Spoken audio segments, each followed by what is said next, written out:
네, 안녕하세요. 저는 이번 시간 발표를 맡은 클라우드 AI 팀의 박현목이라고 합니다. 반갑습니다. 그래서 제가 이번 시간 소개해드릴 내용은 현재 저희 팀에서 연구 중인 시계열 이상 탐지에 관한 이야기인데요. 아마 이상 탐지 자체가 생소하신 분들도 있을 것 같고 딥러닝 자체가 생소하신 분들도 있을 것 같은데 제가 최대한 모든 분들에게 도움이 되도록 구성을 했으니까 마지막 시간 조금만 더 힘내서 들어주시면 감사하겠습니다. 그래서 일단 처음에는 이상 탐지라는 분야에 대해서 조금 익숙해지는 시간을 가질 거고요. 그 다음엔 본격적으로 저희 팀에서 시계열 이상 탐지를 개발하기 위해서 어떤 연구를 해왔는지, 그리고 그 연구를 바탕으로 어떤 서비스를 제공해 드릴 건지 소개해 드리려고 합니다. 그래서 우선 이상 탐지란 무엇일까요? 당연히 이상한 거 찾는 건데 제가 이 자리에서까지 그렇게 대답을 하면 안 될 것 같고, 조금만 더 있어 보이게 정의를 한다면 이상 탐지, 어노말리 딕션은 정상적인 동작에서 벗어난 데이터 포인트, 이벤트를 식별하는 데이터 분석 과정이라고 할 수 있습니다. 그래서 아래 그림을 보시면 좀 더 직관적으로 이해가 되실 것 같은데요. 만약 제가 빨간 사과를 포장하는 일을 한다고 했을 때 초록 사과를 받으면은 어쨌든 사과긴 하지만 초록색이기 때문에 아마 포장을 할 수가 없겠죠. 그리고 수박은 이건 고민할 필요도 없겠죠. 아마 포장지에 들어가지도 않을 테니까. 그래서 이렇게 이상 탐지도 이렇게 빨간 사과를 골라내는 과정과 사실 똑같다고 보시면 되는데요. 저는 빨간 사과라는 기준을 가지고 초록 사과와 수박을 골라냈듯이 이상 탐지도 일정한 기준을 가지고 정상적인 데이터와 이상 데이터를 골라내는 과정이라고 생각을 해주시면 됩니다. 그래서 추가로 얼마냐 이상하냐에 따라서 조금 이상하면 노벨티, 좀 많이 이상하면 아웃라이어 이렇게 표현을 하는데요. 이 이상 탐지라는 큰 목적 아래에서는 두 개의 데이터 모두 어노말리에 해당을 합니다. 그래서 이렇게 그림보다는 실제적인 사례를 보여드리면 더 와닿을 것 같아서 몇 가지 사례를 한번 가져와 봤습니다. 그래서 사실 이상 탐지가 꼭 적용되어야 한다 아니다 이런 정답은 없지만 좀 더 도움이 될 만한 분야는 있을 것 같은데요. 아마 좀 시스템을 항시 유지해야 되는 그런 분야에서는 실시간 모니터링을 반드시 하셔야 될 텐데 이런 분야에 이상 탐지를 적용한다면 굉장히 도움이 많이 되겠죠. 그리고 실시간까지는 아니더라도 결함 자체를 찾아내는 게 굉장히 중요한 분야에서도 이상 탐지를 적용하시면 굉장히 좋을 것 같습니다. 그래서 제가 대표적인 예를 네 가지 가져와 봤는데요. 첫 번째는 네트워크 침입 탐지입니다. 그래서 네트워크 침입 탐지는 해커가 우리의 시스템에 악의적으로 침입해서 네트워크를 의도적으로 망치기 전에 빠르게 잡아내는 것을 목적으로 합니다. 그래서 여기에도 여러 가지 방법이 있는데 공격 패턴을 미리 정의해서 그런 공격 패턴이 발견된다면 차단을 할 수도 있고 패킷을 분석을 해서 좀 평소랑 다른 부분이 있는지 그런 부분을 관찰을 할 수도 있습니다.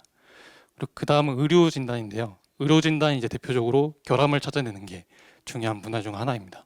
그래서 보이시는 것처럼 엑스레이나 CT 사진을 이렇게 이미지 기반의 이상 탐지를 적용해서 혹시 숨어 있을 수 있는 병세를 찾아내는 것을 목적으로 하고요. 이미 많은 의료진들분이 너무 잘해주고 계시지만 너무 미세하거나 혹시 학계에 보고되지 않은 새로운 병세가 좀 탐지되길 기대할 수도 있을 것 같습니다. 그리고 다음은 이상금융거래 탐지인데요. 이상금융거래 탐지는 이제 악의적인 유저가 우리의 결제 정보를 탈취해서 거짓 주문을 넣었을 때 그것을 빠르게 탐지하는 것을 목적으로 합니다. 예를 들어서 저는 한국에 살고 있는데 갑자기 주문이 저 지구 반대편에서 들어온다든지, 아니면 한두 개 평소 주문하던 물품이었는데 갑자기 100개가 주문이 들어간다든지, 이런 식의 평소 패턴을 분석을 해서 이상금융 거래라는 것을 탐지를 할 수가 있습니다. 그리고 마지막은 제조결함 탐지인데요. 이제 제조결함 탐지는 보통 이미지 기반의 이상 탐지로 사용을 하고요. 제품의 외관을 검사할 때 사용을 합니다. 왼쪽에 보시면 왼쪽 라인은 정상적인 선풍기가 3개가 생산이 되었지만 오른쪽 라인의 가운데 선풍기는 버튼이 안 달려 있죠. 그래서 이런 경우에 카메라 같은 걸로 외관을 검사해서 자동으로 이렇게 결함이 있는 제품을 탐지를 할 수가 있습니다. 그래서 이상 탐지는 정말 다양한 분야와 다양한 형태의 데이터에 적용이 가능한데요.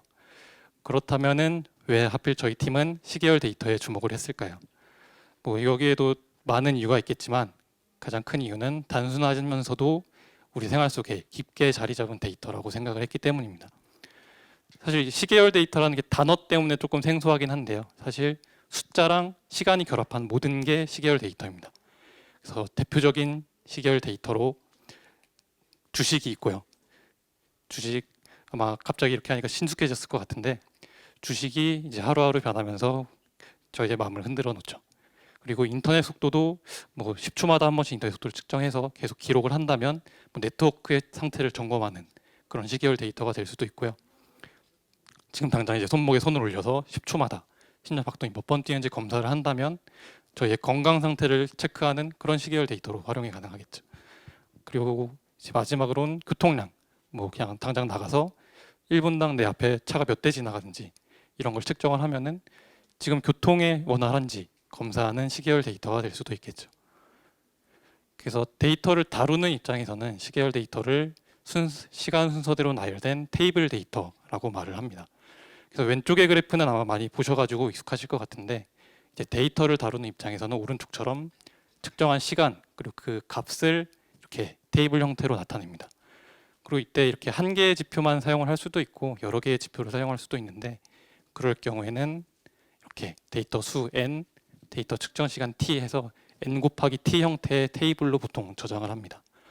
그리고 여기서도 한 가지 변수만 사용을 한다면 단변량, 여러 개의 변수를 사용한다면 다변량 이상탐지 이렇게 부릅니다.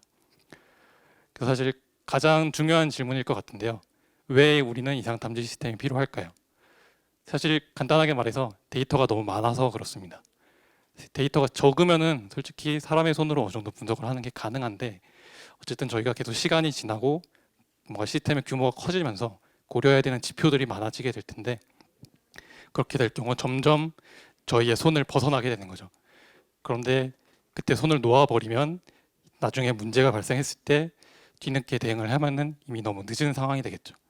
그리고 사실 이런 이상 패턴이 사실 저희가 모르는 새에 일어나는 것도 굉장히 중요한데요. 그래서 자동화된 이상탐지 시스템이 빠르게 적용하는 게 굉장히 중요하다고 할 수 있습니다.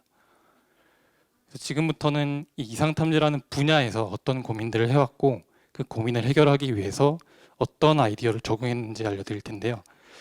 그냥 이런 생각을 했고 이걸 해결하기 위해 그렇게 그냥 적용을 하는구나 하는 마인드로 좀 재밌게 그냥 들어줬으면 좋겠습니다. 그래서 같은 질문을 드리는 것 같은데 이상탐지의 목적은 정상적인 동작에서 벗어난 데이터를 찾는 것입니다. 근데 여기서 질문을 또 하나 해야 되는데요. 정상적이라는 게 과연 무엇일까요? 이게 굉장히 간단한 질문인 것 같은데 이상탐지에서는 이게 굉장히 중요한 질문입니다. 이 단어의 어투 때문에 약간 오해가 발생할 수 있는데 이 정상적이라는 것은 옳고 그름의 문제가 아니라 익숙함과 낯섦의 문제로 해석을 해주셔야 합니다. 그래서 아래의 그림을 보시면 6명의 파란 친구가 열심히 달리고 있는데 네 번째 친구는 달리는 자세가 조금 다르죠.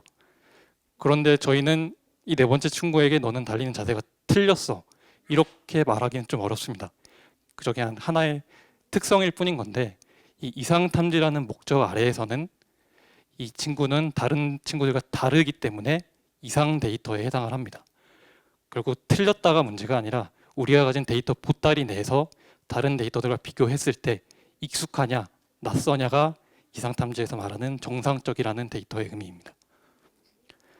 그래서 이 이상탐지에는 크게 세 가지 정도의 부류가 있는데요. 첫 번째는 룰 베이스 방법입니다.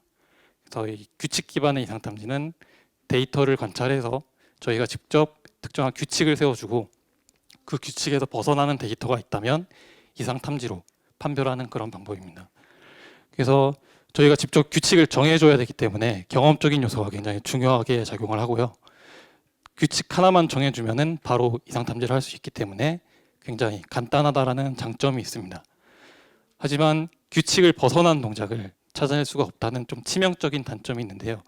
예를 들면 누군가 저에게 컴퓨터의 온도가 90도가 넘어가면 알려달라고 했는데 90도가 넘어가기 전에 컴퓨터가 아예 꺼져버린 거죠. 그러면 저 입장에서는 90도는 안 넘었기 때문에 굳이 알려줄 필요가 없게 되는 거죠.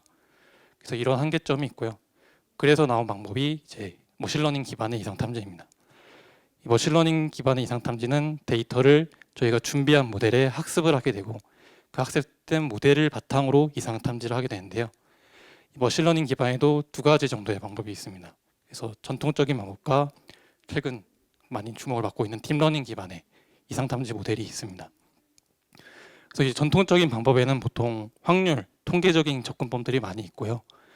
이 전통적인 기법들도 굉장히 준수한 성능을 내주었습니다.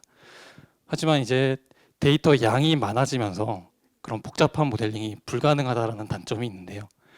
그러다 보니까 최근에는 딥러닝 기반의 이상탐지가 굉장히 주목을 받고 있습니다. 그래서 보통 딥러닝을 표현을 할 때 리프레젠테이션 러닝이라고 표현을 하는데요. 이 데이터에 숨어 있는 뭔가 주요한 표현을 학습을 한다. 그래서 리프레젠테이션 러닝이라고 합니다. 그래서 최근까지도 굉장히 활발하게 연구가 되고 있고요. 다만 성능이 뛰어난 만큼 적절한 모델과 데이터를 잘 준비해야 된다는 그런 전제 조건이 있습니다. 그래서 이상 탐지가 좀 근본적으로 어려운 이유가 있는데요. 첫 번째 이유는 데이터를 이해하기가 어렵다라는 것입니다. 그래서 어쨌든 저희는 학습을 해줘야 되기 때문에 데이터를 잘 수집을 해줘야 되는데 이 데이터를 잘 수집을 해주기 위해서는 해당 도메인에 대해 전문적인 지식이 반드시 필요합니다. 근데 문제는 전문가들도 이 정상 데이터와 이상 데이터를 확실하게 구분하기가 좀 어렵습니다. 그래서 아래 보이신 틀린 그림 찾기처럼 굉장히 간단한 그림에도 불구하고 차이를 찾아내려면 굉장히 집중을 해야 하죠. 여기 8개 틀린 점이 있는데 아마 다들 제 말 안 듣고 찾고 계셨을 것 같은데 다 찾으셨을지 모르겠네요. 정답은 네, 저도 모릅니다. 그래서 두 번째는 데이터 불균형입니다. 아무리 많은 전문가를 초빙해서 어떻게든 정말 100% 정확한 데이터를 수집을 했다 하더라도 근본적으로 이상 탐지는 정상 데이터와 비정상 데이터의 수가 정말 균형이 굉장히 맞지 않습니다. 보통 정상 데이터가 압도적으로 많이 존재를 하고요. 사실 이건 당연한 거죠. 이상 이벤트라는 것 자체가 굉장히 희귀한 거기 때문에. 근데 이럴 경우 발생하는 문제가 정상과 비정상 데이터의 차이를 충분히 분석을 할 수가 없습니다. 어쨌든 비교군이 있어야 되는데 비교군이 없기 때문에 충분히 분석을 할 수가 없는 거죠. 그래서 이러한 이유들 때문에 보통 이상 탐지가 근본적으로 어렵다라는 의견이 많습니다. 그래서 이런 까다로운 데이터를 어쨌든 학습을 하기 위해서 이상 탐지에서는 두 가지 정도의 방법이 있습니다. 그래서 첫 번째는 지도 학습이라 해서 데이터와 정답지를 모두 학습에 사용하는 방법입니다. 그래서 대표적으로 분류와 회귀 분석이 있는데요. 근데 아까 전에 이상 탐지에서는 데이터의 불균형이 굉장히 심각하다라고 말씀을 드렸잖아요. 근데 이 지도 학습법도 데이터의 균형이 맞을 때 잘 종작하는 알고리즘입니다. 뭐 예를 들어서 저희가 정상 데이터 99개와 비정상 데이터 1개를 이 지도 학습에 학습을 하게 된다면 이 딥러닝 모델이라는 게 정말 하지 말라는 짓은 골라서 하는 모델이라서 이 친구는 아마 어떤 데이터를 넣어도 정상 데이터라고 판별을 하게 될 겁니다. 그렇게만 해줘도 이미 정확도가 99%를 도달하기 때문에 데이터가 균형이 있을 때 지도 학습은 잘 동작을 합니다. 그래서 제안됐던 방법이 비지도 학습법인데요. 이 비지도 학습법에도 크게 클러스터링이라고 하는 군집 그리고 리프레젠테이션 러닝이라는 방법이 존재합니다. 그래서 이 클러스터링은 데이터들의 좀 집합을 찾아 비슷한 데이터들끼리 좀 묶어주는 방법이라고 생각을 해주시면 되고 리프레젠테이션 러닝은 유효한 특성을 잘 학습한다라고 생각을 해주시면 됩니다. 그래서 이 비지도 학습법에서는 정상 데이터만을 가지고도 학습이 가능하기 때문에 좀 실제적인 적용을 고려한다면 가장 현실적인 방법이다라는 의견이 많고요. 최근에 발표된 여러 이상탐지 모델들도 대부분 비지도 학습법을 기반으로 하고 있습니다. 그래서 비지도 학습법에서도 어떻게 데이터를 학습하는지 궁금하실 것 같은데요. 이 비지도 학습법에서는 입력 데이터를 원래대로 복원하는 법을 학습을 합니다. 그래서 보이시는 그림은 대표적인 모델인 오토인코더라는 모델인데요. 이 오토인코더는 인코더와 디코더라고 하는 두 개의 블록으로 구성되어 있습니다. 그래서 인코더에서는 이 입력 데이터에 숨어 있는 좀 입력 데이터를 잘 표현할 수 있는 잠재 변수를 추출하는 역할을 하고요. 이 디코더는 그 추출된 변수를 바탕으로 원래의 입력을 복원하는 역할을 수행을 합니다. 그래서 이렇게 입력과 결과가 나왔다면 그 차이를 계속 줄여주는 방향으로 학습이 진행이 되고요. 이때 여기서 좀 주의하실 점은 정상 데이터만을 가지고 학습을 하셔야 합니다. 그래서 이렇게 정상 데이터만을 가지고 학습된 모델에 비정상 데이터를 넣어주게 된다면 우리의 모델은 정상 데이터만을 학습을 했기 때문에 지금 비정상 데이터에 묻어있는 먼지와 반창고를 좀 제대로 표현하는 능력이 없습니다. 그러니까 당연히 표현력이 떨어질 수밖에 없고요. 그런 잠재 변수를 디코더 입장에서는 저 정상적 원래 입력을 잘 복원을 할 수가 없겠죠, 당연히. 그래서 이렇게 입력과 결과의 차이에 어느 정도 이제 임계치를 설정을 해서 그 임계치를 넘어간다면 이상 데이터로 탐지를 하게 됩니다. 그래서 그림을 보시면 더 직관적으로 이해를 하실 것 같은데요. 그래서 이렇게 위에는 정상 데이터가 있고 아래에는 약간 얼룩이 묻어 있는 비정상 데이터가 있습니다. 모델은 정상 데이터만을 가지고 잘 학습이 됐다라고 가정을 한다면 아마 가운데 같은 결과가 나올 텐데요. 이때 입력과 결과의 차이를 시각화를 한다면 위의 데이터는 아무것도 없는 깔끔한 그림이 나올 테고 아래의 그림은 이렇게 점 두 개가 딱딱 찍혀서 나올 겁니다. 그러면 저희는 이걸 보고 아래의 데이터는 비정상 데이터다라고 탐지를 하게 되는 겁니다. 그래서 이제 본격적으로 저희 팀에서 시계열 이상 탐지를 개발하기 위해서 어떤 연구를 진행을 해왔는지 소개를 해드리려고 합니다. 그래서 우선 시계열 이상 탐지 과정부터 살펴보실 텐데요. 우선은 시계열 데이터 입력을 준비를 해야겠죠. 근데 그냥 준비를 하는 게 아니라 데이터 전처리 과정을 거쳐줘야 합니다. 근데 여기서 전처리라 함은 뭐 데이터에 빈 공간은 없는지 아니면 누가 봐도 좀 측정이 잘못된 데이터는 없는지 이런 걸 먼저 보정을 해줘야 하고요. 그리고 가장 중요한 정규화라는 과정을 거쳐줘야 합니다. 이 정규화라고 함은 데이터의 분포를 평균은 0, 분산은 1을 가지는 데이터로 변환을 해주는 과정을 말하는데요. 이 딥러닝 모델이 안정적으로 학습을 하기 위해서는 입력 데이터들의 분포를 하나로 일치시켜주는 과정을 반드시 거쳐야 합니다. 그래서 데이터가 준비되었다면 저희가 준비한 AI 모델에 입력을 하게 되고요.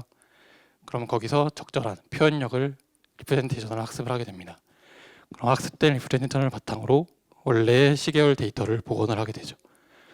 그래서 시계열 데이터가 복원되었다면은 원래 입력과의 차이를 어노말리 스코어라고 하는 일종의 점수로 이렇게 정량화를 해주게 되는데요. 이 정량화된 점수에 스레스홀드를 적용을 해서 그 임계치를 넘어간다면 이상 데이터로 탐지를 하게 됩니다. 그래서 보이시는 저 빨간색 그래프가 보통 시계열에서 자주 발생하는 이상 데이터인데요. 시계열에서 다양한 종류의 이상 데이터가 있습니다. 그래서 대표적인 시계열 이상 데이터로 전역 이상 데이터가 있는데요. 전역 이상은 이 시계열의 전체적인 범위에서 갑자기 튀는 좀 정상 범주로부터 큰 편차가 있는 데이터를 의미를 합니다. 그래서 보이시는 것처럼 약간 팍 튀는 데이터를 보통 전역 이상 데이터라고 하고요. 보통 스파이크라고 표현을 합니다. 그리고 두 번째는 추세 이상이라고 해서 트렌드 어노멀리라고 하는데 장기적인 패턴이나 방향성에 이상이 있는 데이터를 의미를 합니다. 쉽게 말해서 평균이 크게 변하는 데이터라고 생각을 해주시면 되고요. 그래서 보시면 데이터가 점차 상승하는 것을 확인을 하실 수가 있습니다. 반대로 감소를 해도 추세 이상 데이터에 해당합니다. 그리고 마지막은 맥락 이상이라고 하는 데이터인데요. 맥락 이상 데이터는 특정 상황이나 문맥을 고려했을 때 정상 범주로부터 벗어나는 데이터를 의미를 합니다. 그래서 맥락 이상의 경우 기존에 소개해드렸던 데이터 중에서 가장 탐지하기 어려운 케이스에 속하긴 하는데요. 지금 빨간색 부분을 보시면 뭐 전체적인 범위 내에서도 딱 큰 문제가 없고 이런 트렌드 면에서도 딱히 문제가 없습니다. 그래서 오직 주변 데이터들만의 관계를 고려했을 때 약간의 편차가 존재하는데요. 이런 데이터를 맥락 이상 데이터라고 합니다. 그래서 이런 이상 데이터를 잘 탐지하도록 모델을 학습을 하는 게 굉장히 중요한데요. 그럼 어떤 모델을 사용을 해야 할까요? 그래서 데이터를 바라보는 관점에 따라서 정말 다양한 모델을 적용이 가능하고요. 사실 여기에는 정답은 없는 것 같습니다. 하지만 그래도 공통적으로 중요한 점이 있다면 시간의 흐름에 따라 변화하는 데이터의 특징을 잘 학습하는 모델을 사용하는 게 굉장히 중요하겠죠. 그래서 대표적으로 사용되는 모델을 4가지 정도 가져와 봤습니다. 그래서 딥러닝을 좀 아시는 분들이라면 좀 익숙하실 것 같은데요. 한번 하나하나 좀 자세하게 짚어보면서 넘어가겠습니다. 그래서 MLP라고 해서 멀티레이어 퍼셉트론이라고 하는데 저희 인간의 뇌신경을 따라 했기 때문에 퍼셉트론이라는 이름이 붙여졌습니다. 그래서 흔히 알고들 계시는 복잡한 딥러닝 모델이 이런 퍼셉트론을 잘 쌓고 이어서 만들어지게 되는데요. 그래서 딥러닝 모델의 정말 가장 기초적인 구성 요소라고 할 수가 있습니다. 근데 굳이 이제 복잡한 딥러닝을 만드는 게 아니라 그냥 단순히 이 퍼셉트론을 다층으로 쌓아서 간단하게 모델을 구성하는 게 가능한데요. 그래서 이렇게 준비된 시계열을 MLP에 넣어줘서 그대로 복원을 하게 됩니다. 그래서 모델이 워낙 간단하다 보니까 좀 성능이 떨어지지 않냐 이런 걱정이 있긴 한데 최근에 좀 발표된 논문에 의하면 이 정도 모델을 사용해도 준수한 성능을 낼 수 있다라는 발표가 있었긴 했습니다. 그리고 다음은 CNN이라 해서 컨볼루션 뉴럴 네트워크라고 하는데, 이 CNN은 본래 이미지, 그리드 데이터를 효과적으로 학습하는 모델입니다. 그래서 보이시는 것처럼 이 강아지 사진에 이렇게 네모난 필터를 적용을 하게 되고요. 필터를 조금씩 옮겨가면서 계속해서 특징을 추출하게 됩니다. 그래서 이 CNN도 시계열 데이터를 적용이 가능한데요. 물론 이 상태로 그대로 적용을 할 수는 없고요. 시계열 데이터에 맞게 약간의 변형을 해주게 됩니다. 이렇게 변형된 모델을 템포럴 컨볼루션 뉴럴 네트워크라고 하는데, 그래서 맨 아래에 본래 시계열 데이터가 있고요. 여기에 일정한 크기의 윈도우를 적용해서 윈도우를 조금씩 옮겨가면서 그 로컬에 있는 특징을 추출하게 됩니다. 그럼 그 추출된 특징들을 또 나열하면은 시계열 데이터가 되는데, 거기에 또다시 윈도우를 적용해서 대신에 이번엔 한 칸씩 띄어서 계속 특성을 추출하게 됩니다. 이 과정을 계속 층층이 반복하다가 이제 마지막에 최종적인 특징을 추출을 하게 되고요. 이런 구조를 가져감으로써 시계열 데이터에 있는 좀 단기적인 패턴이나 장기적인 패턴, 그런 모든 특성을 반영을 할 수가 있게 됩니다. 그리고 그 다음은 RNN이라고 리커런트 뉴럴 네트워크라고 불리는 모델인데, 이 RNN은 순차 데이터를 효과적으로 학습하기 위해 고안된 모델입니다. 그래서 이렇게 하나의 네트워크에 시계열 입력 데이터를 순서대로 넣어주게 되고요. 그때 순서대로 넣어줄 때 기존의 입력에서 나온 히든 스테이트라고 표현을 하는데, 그 히든 스테이트와 다음 입력을 함께 반복해서 넣어주게 됩니다. 이런 순환 구조를 가졌기 때문에 리커런트 뉴럴 네트워크라고 이름이 붙여졌고요. 그래서 여기까지만 딱 들어보신다면은 누가 봐도 시계열 데이터에 적합하다라는 생각이 드실 텐데, 실제로도 이 RNN 모델을 활용을 해서 다양한 이상탐지 모델이 개발되었고요. 그 중에는 굉장히 좋은 성능을 보여주는 모델들이 많이 있습니다. 그래서 다음은 트랜스포머입니다. 워낙 유명한 모델이라서 한 번쯤은 들어보셨을 것 같은데, 트랜스포머는 RNN과 다르게 순환 구조 없이도 순차 데이터를 효과적으로 학습할 수 있기 때문에 굉장히 많은 주목을 받았던 모델입니다. 최근 많은 이슈를 끌고 있는 GPT도 트랜스포머를 사용한 모델이고요. 이 트랜스포머는 이 순환 구조가 없다는 그 구조적인 특징 때문에 장기적인 의존성도 쉽게 학습을 할 수 있다는 장점이 있고요. 병렬 연산이 가능해서 굉장히 빠르고 보다 복잡한 패턴을 학습이 가능하다는 장점이 있습니다. 그래서 저희 팀에서도 이 트랜스포머를 활용을 해서 이상탐지 모델을 개발을 했는데요. 네, 저희 팀에서 사용한 트랜스포머 모델의 구조입니다. 그래서 왼쪽 아래 보시면 파란색으로 표현된 시계열 데이터가 일단 준비가 되어 있고요.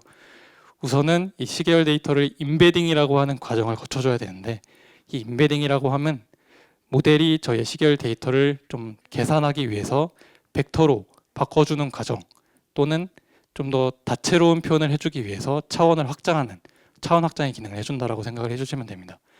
예를 들어서 저라는 사람을 표현하기 위해서 나이, 키 이런 걸로만 표현을 할 수도 있지만 나이, 키, 이름, 몸무게, 머리 색깔 이렇게 보다 다양한 정보를 활용한다면 저를 더 다채롭게 표현을 할 수가 있겠죠. 그래서 임베딩도 차원을 확장을 해줌으로써 저희에게 주어진 데이터를 보다 다채롭게 표현해주는 역할을 수행을 합니다. 그래서 그 다음에는 셀프 어텐션이라는 연산을 거치게 되는데요. 사실상 트랜스포머의 정말 본체라고 할 수 있는 부분입니다. 그래서 이 셀프 어텐션에는 기존에 만들어졌던 임베딩을 바탕으로 쿼리, 큐, 밸류라고 하는 세 가지 벡터를 또 한번 만들어주게 됩니다. 그래서 이 세 가지 정보를 바탕으로 데이터들 간의 연관성을 계산을 해주게 되는데요. 그 연관성을 바탕으로 데이터 포인트마다 최종적인 리프레젠테이션을 학습을 하게 됩니다.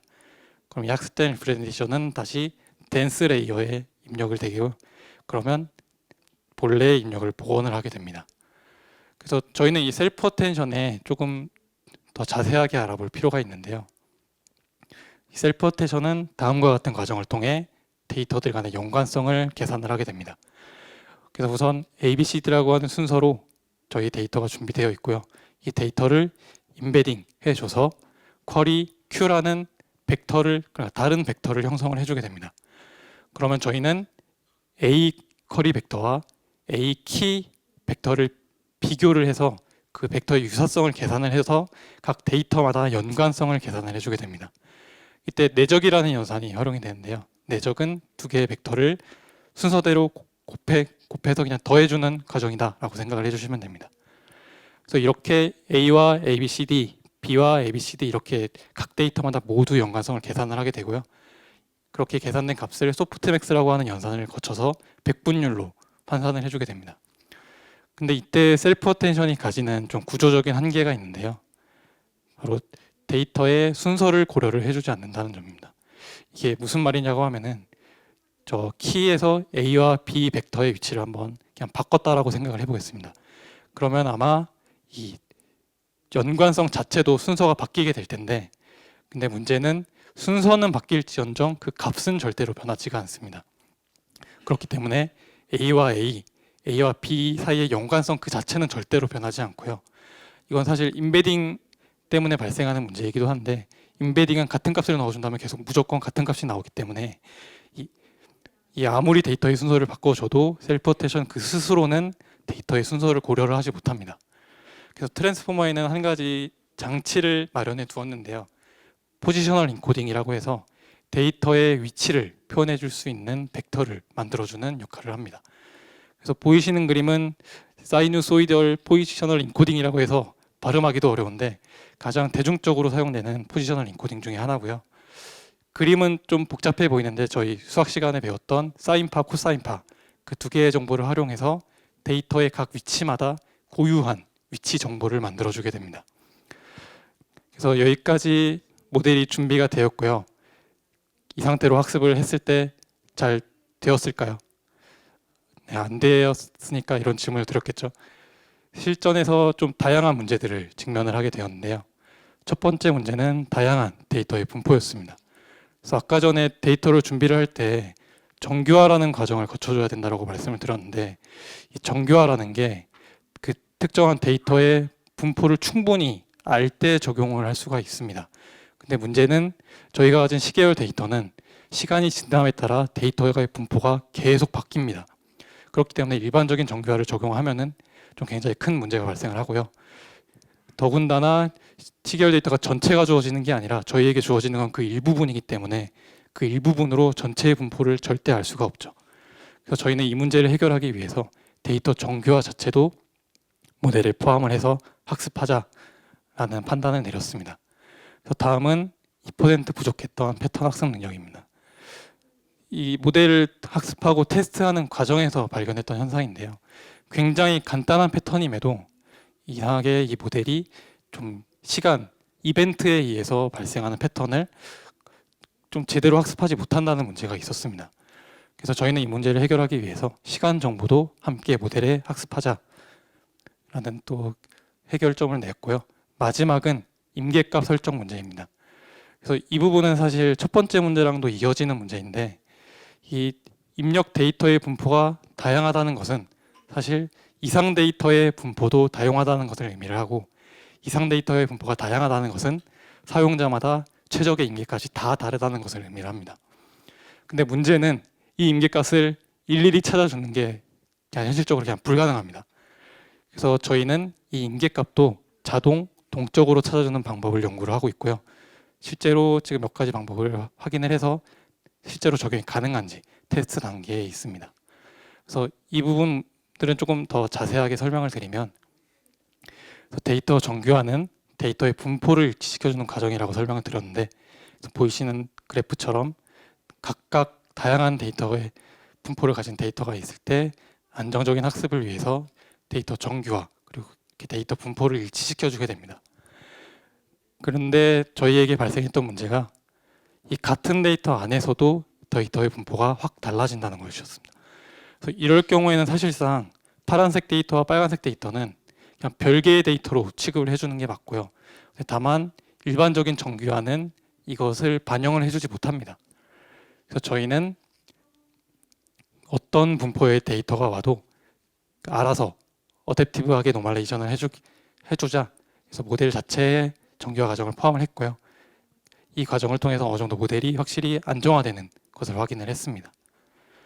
다음은 2% 부족했던 패턴 학습 능력인데요. 사실 이거는 그 기존의 포지셔널 인코딩의 문제점이기도 합니다. 그래서 아까 설명드렸던 포지셔널 인코딩이 절대적인 위치를 절대로 표현해 줄 수 없다라는 문제점이 있는데요. 아래의 그래프를 보시면 네 번째마다 초기화가 되는 데이터가 있다라고 한번 가정을 해보겠습니다. 그때 저희는 데이터를 한번 이렇게 두 개로 잘라서 다루게 될 텐데, 저희가 모델에 위에 있는 데이터만을 한 수천 개씩 학습을 해줬다라고 가정을 하면은 아마 모델은 아하, 네 번째마다 초기화가 되는구나 라는 걸 어느 정도 학습을 할 겁니다. 그런데 그렇게 학습된 모델에 갑자기 아래의 데이터를 넣어주게 된다면 모델 입장에선 굉장히 황당한 거죠. 갑자기 세 번째 초기화가 됐기 때문에. 그런데 기존의 포지셔널 인코딩은 이러한 정보를 절대로 반영을 해줄 수가 없습니다. 그 입력된 시계열 자체에서만 위치를 고려를 해주기 때문에 이 아래 데이터에서 세 번째 데이터가 주기의 마지막 데이터라는 것을 절대로 반영을 할 수가 없다는 문제점이 있고요. 그래서 저희는 이렇게 보이시는 것처럼 각 데이터마다 특정한 주기가 있다면 그 주기에 대한 정보도 저렇게 포지셔널 인코딩으로 형성을 해서 같이 주어주면은 모델 학습이 잘 되지 않을까라고 생각을 하게 되었고요. 시계열 데이터에서 저런 절대적인 위치 정보를 쉽게 알 수 있는 정보가 바로 날짜 정보였습니다. 타임 스탬프 포지셔널 인코딩이라고 했는데요. 이 데이터, 시계열 데이터를 측정하는 과정에서 반드시 측정 시간이 따라올 수밖에 없는데 이 정보를 저희는 위치 정보로 변환을 해주었습니다. 그래서 이럴 경우에 데이터의 주기성이나 특별한 이벤트, 명절이나 휴일까지도 위치 정보에 반영을 할 수 있다는 장점이 있었고요. 보이시는 것처럼 날짜 정보를 연, 달, 일 이렇게 다 세분화해서 각각에 대해서 위치 정보를 위치 벡터를 만들어주게 됩니다. 그렇게 형성된 위치 벡터를 전부 종합해서 하나의 타임 스탬프 포지셔널 인코딩을 형성을 하게 되고요. 이 정보를 기존의 포지셔널 인코딩과 결합을 해서 모델에 학습을 하게 됩니다. 그래서 보시는 그림은 이 타임 스탬프 포지셔널 인코딩을 적용하기 전과 후의 차이인데요. 그래서 위의 데이터를 보시면 실선으로 표현된 입력 데이터가 있고 점선으로 표현된 복원된 데이터가 있습니다. 그래서 적용 전을 보시면 확실히 좀 약간 자글자글한 게 좀 예쁘지가 않죠. 근데 적용한 후에는 입력 데이터와 복원 데이터가 거의 일치할 정도로 굉장히 잘 되는 것을 확인할 수가 있습니다. 그래서 마지막 문제는 이제 임계가 설정의 문제인데요. 사실 이 부분은 정말 정답이 있긴 한 걸까 싶을 정도로 굉장히 어려운 문제였습니다. 그래서 결국 어쨌든 이상 탐지를 하기 위해서 어노말리 스코어의 적절한 임계치를 설정해 주는 게 굉장히 중요했는데요. 우선 이 임계값을 설정하는 방법에 대해서 먼저 설명을 드리겠습니다. 여기도 두 가지 방법이 있는데요. 첫 번째는 정적 방법이라 해서 좀 미리 정한 규칙에 따라서 임계값을 고정하는 방법입니다. 그래서 어쨌든 임계값을 고정을 해야 되기 때문에 좀 사전에 충분한 데이터를 확보를 하는 게 필요하고요. 다만 간단하게 구현할 수 있는데 환경에 따라서 유연하게 대처를 할 수 없다는 단점이 있습니다. 그리고 두 번째 방법은 다이나믹 스레시홀딩이라 해서 동적으로 임계값을 조절하는 방법입니다. 그래서 조건에 따라서 동적으로 임계값을 바꿔가기 때문에 상황에 따라서 유연하게 대처가 가능하다는 장점이 있고요. 다만 문제는 아직도 많은 연구가 필요하다는 문제가 있습니다. 저희도 이 동적 임계값 설정을 하기 위해서 좀 굉장히 많은 연구를 하고 있는 중이고요. 그래서 완성된 저희의 모델 구조입니다. 아까랑 다르게 굉장히 예뻐졌네요. 그래서 여기까지 저희가 어떤 연구를 진행을 해왔는지 설명을 드렸고요. 저희 이런 연구를 바탕으로 어떤 이상탐지 서비스를 제공해 드릴 수 있는지 설명해 드리겠습니다. 저희가 실제로 연구를 하면서 좀 불편했던 점 위주로 구성을 하려고 했는데요. 그래서 4가지 정도의 핵심 기능을 소개를 해드리려고 합니다. 그래서 글로 보시는 것보다는 바로 화면을 보시는 게 이해가 빠를 것 같아서 그냥 바로 화면 보여드리면서 설명하겠습니다. 그래서 아마 사용자 입장에서는 지금 화면을 가장 많이 보시게 될 텐데요. 위에는 이상탐지에 활용을 할 지표, 특정 그래프가 있고 아래에는 그 지표에 해당하는 어노말리 스코어 그리고 임계값 이렇게 이런 화면을 아마 가장 많이 보시게 될 거예요. 그런데 저희가 여기서 좀 생각을 했던 게 과연 저희의 의무가 알람만 보내면 끝일까? 라는 좀 생각이 들었습니다. 조금만 더 정보를 다양하게 제공해 드리는 게 맞지 않을까라는 생각을 하게 됐는데요. 그래서 생각을 했던 게 실내 구간입니다. 그래서 이 실내 구간은 지금 보시는 것처럼 실선으로 표현된 그 진짜 데이터가 있고요. 점선으로 예측 사용량까지 표시를 해주면서 각 예측 사용량에 대한 허용 범위까지 이렇게 표시를 해주게 됩니다. 그래서 빨간색으로 표현된 부분이 이제 탐지된 이상 데이터인데요. 아까 어노말리 스코어만 보여드리는 것보다는 확실히 저 실선으로 표현된 데이터가 허용 범위를 넘어갔기 때문에 이상 데이터로 판별이 되었구나 라는 걸 좀 직관적으로 이해하기가 편합니다. 그리고 단순히 탐지만 하는 걸 너무 더 나아가서 이렇게 데이터가 어떻게 변화하는지 또 어떤 정도의 허용치를 가지는지를 직접 보시면서 조금 데이터에 대해서 좀 이해를 하시기가 좀 편하지 않을까라고 생각을 하게 됐습니다. 그래서 좀 더 보다 능동적으로 이상 탐지를 활용하시기 바라는 마음에서 이런 실내 구간을 준비를 하게 되었습니다. 그리고 그 다음은 다별량 이상 탐지인데요. 아마 하나의 지표만으로 이상 탐지를 하게 되실 경우는 좀 많이 없을 것 같아요. 그래서 다별량 이상 탐지도 저희가 준비를 하고 있는데요. 보이시는 것처럼 저는 하나의 지표로 그냥 이상 탐지를 하고 싶다 이러면 다별량을 선택하시면 각각의 지표에 대해서 선택을 하실 수가 있고요. 그럼 이렇게 선택된 지표에 대해서 어노말리 스코어가 이렇게 결과로 나오게 됩니다. 그런데 나는 그냥 다 쓰고 싶다 이러면 다별량을 선택을 하시면 모든 지표를 고려해서 이상 탐지를 하실 수가 있고요. 그래서 원하시는 거를 그냥 자유롭게 선택을 하셔서 이상 탐지를 하시면 됩니다. 그 다음은 이제 원인 분석 서비스인데요. 이제 다별량을 고려를 하다 보니까 또 들었던 생각인데 탐지를 하는 것도 중요하지만 결국 더 중요한 거는 대응을 하는 거라고 생각을 했었습니다. 그래서 이렇게 다별량으로 탐지를 했을 때 단순히 알람만 보내드리게 된다면 뭐가 문제인지 모르기 때문에 굉장히 좀 방황하는 순간이 생길 것 같아서 이렇게 아래에서 탐지된 이상에 대해서 영향도를 퍼센트로 확인을 하실 수가 있고요. 이것을 확인을 하셔서 각자 상황에 맞춰서 적절한 대응을 하실 수가 있습니다. 그리고 마지막은 이제 임계가 설정에 대한 문제인데요. 아까도 말씀드렸다시피 동적, 정적인 임계가 설정 모두 가능하시고 좀 이제 매뉴얼 좀 더 자유롭게 커스텀에서 이상 탐지를 하고 싶다 하시면 매뉴얼에서 보다 자유롭게 민감도를 설정하시고 스레스홀드를 뭐 직접 설정하신다든지 이런 방식으로 스레스홀드를 설정을 하실 수가 있습니다. 이게 하나의 장표에 표현을 하다 보니까 조금 전달이 다 안 된 것 같아서 아쉽긴 한데요. 최대한 사용자 입장에서 좀 실용적인 임계가 설정을 다 고려를 하고 있다 정도를 좀 이해해 주시면 감사할 것 같습니다. 그래서 지금 현재 저희 팀에서는 클라우드 내부적으로 비용 이상 탐지 서비스를 시범 서비스로 운영을 하고 있습니다. 그래서 보이시는 왼쪽 화면처럼 이상 데이터가 탐지가 된다면 이렇게 메신저의 형태로 알람을 보내주게 되고요. 뭐 이메일이라든지 메신저라든지 문자 메시지나 뭐 다양한 형태의 알림은 모두 가능합니다. 그래서 이렇게 온 메시지를 클릭을 하게 되신다면 오른쪽 화면을 보시게 될 텐데요. 이제 오른쪽 화면에서는 실제로 발생을 했던 비용과 그 비용에 대한 어노말리 스코어를 이렇게 시각적으로 확인을 하실 수가 있습니다. 이 부분은 사실 개인정보 때문에 제가 그냥 직접 그렸는데요. 이것보다는 그래도 좀 멋있게 구성이 되어 있습니다. 그래서 이제 마무리하면서 지금 현재 저희 팀에서는 꾸준히 정확하고 안정적인 서비스를 위해서 이상탐지 연구를 꾸준하게 진행하고 있는 중이고요. 지금은 비용에 대해서만 시범 서비스를 운영하고 있는데 뭐 더 나아가서 모니터링, 서비스, 보안까지도 분야를 확장하는 것을 계속 고려를 하고 있으니까 뭐 조금이라도 관심이 가지신다면은 저희에게 연락 주시면은 좋을 것 같습니다. 발표는 이걸로 마치겠습니다. 감사합니다.